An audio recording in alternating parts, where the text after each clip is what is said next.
welcome to my Lifestyle Health Chat channel. I'm talking about 2008 when I had spiritual psychosis. If you go back and watch the previous episode. So yeah, I think also what contributed to this happening was the year before I'd come back from South Korea. I was in South Korea for virtually a year, and I think I was having culture shock actually returning back to the UK, and I think that's partly actually also what caused this this thing to happen, because what I'm describing, following on from the previous video, I think what was happening was I was noticing the colour change, like the colorization and the cinematography and the graphic design update on media and on culture, and yeah, I think it was just more kind of like apparent, like to my visual senses, you know, and a lot more ladies, people were starting to have these Botox treatments and fillers, and you know, every so many years they like update, don't they? Like there must be like technical terms for these things, but I don't know the technical terms because I don't work in media. But what I'm talking about is all like the headline and the graphics for like the start of a program or the end of a program, you know, and they do like the reel of who's been in it, who's like contributed to making a TV show or whatever, and or the background, like the set, the scenery. It was all very, it's like you take somebody out of 2000, for example, it's like you take somebody out of 1990 and then you put that person in 2025, and obviously that person's gonna notice the changes are gonna be more like apparent to them than somebody who's already been living in 2025 all along. It was kind of like that type of effect. I'm trying to describe the type of visual sensory like overload effect I was having on my senses, and that's the best way I can describe it. So yeah, that was what was going on as well. And yeah, so the teeth, people, this sensuousness, I've mentioned all of that. And yeah, this thing that I said to this guy, you know, when I was in the hospital, I was talking about when I first got to the hospital, I was feeling petrified that these doctors and people were going to do something to me, going to torture me. And when I finally got upstairs, and I don't know if it was the same day or it was either the same day or I think the day after, all the doctors had to gather around and do a mental health assessment. So I was brought into this room. I had to sit with like about 3 or 4 of the doctors in this room, and I just remember like I was trying to explain to them something. I think they was trying to understand like where my head was at, like what I was going through, what was, you know, what was going on with me.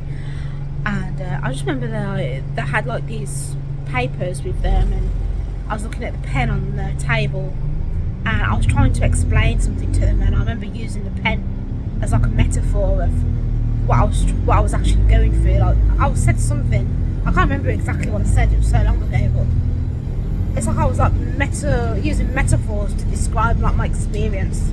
And I was saying something like, you know, for example, you can use this pen. I was saying, you're the doctor, right, and you can use this pen to write something.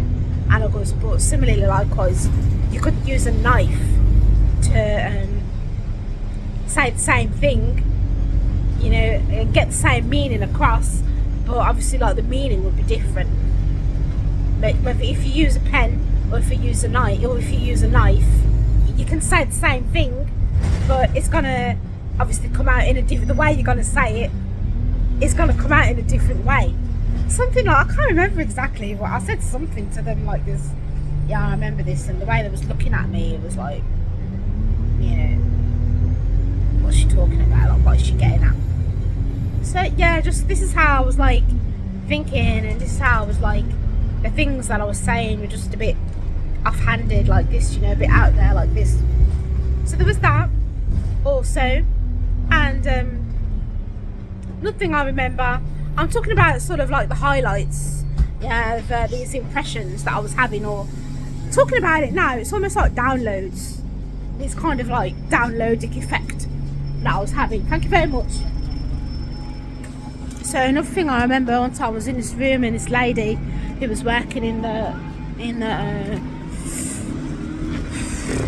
not the care home, not the residential home, in the place in the hospital on the ward, was working there. She came in the room and she was organising like the books on this bookshelf. There were books or videos, one or the other or both.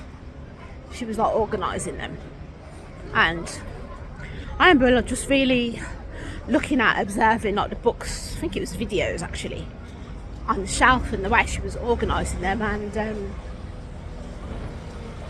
I'm trying to describe to you the perceptions, the way I was perceiving things. Okay, it was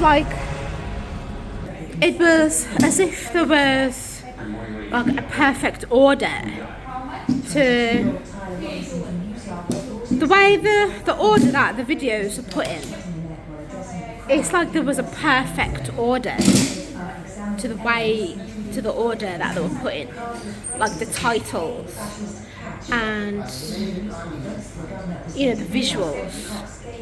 And it's almost as if, I can't really describe the perception I was having, but it was almost as if in Scientology, right, they talk a lot about engrams, and everyone's got like a timeline track, and on your timeline you can have this thing called engrams.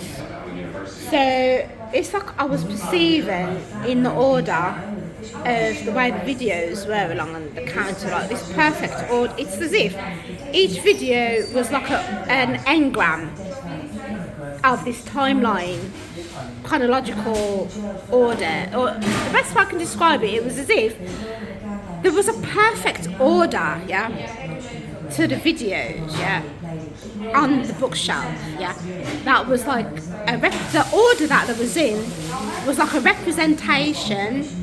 It was like a macrocosm, like a macrocosmic representation of it was a microcosmic representation of the macrocosm. That's the best way I can describe it. I was having a lot of like perceptions like this. Like I said, a lot of what I was going through, it was like I could see, I was in the spirit. It's like I could see the spiritual realm, and within the spiritual realm, God is perfect. It's like there's this perfect order to everything, even when things seem chaotic and dissonant, and like they're crashing and all like this. There's an absolute perfect orderliness to it all. It was like that.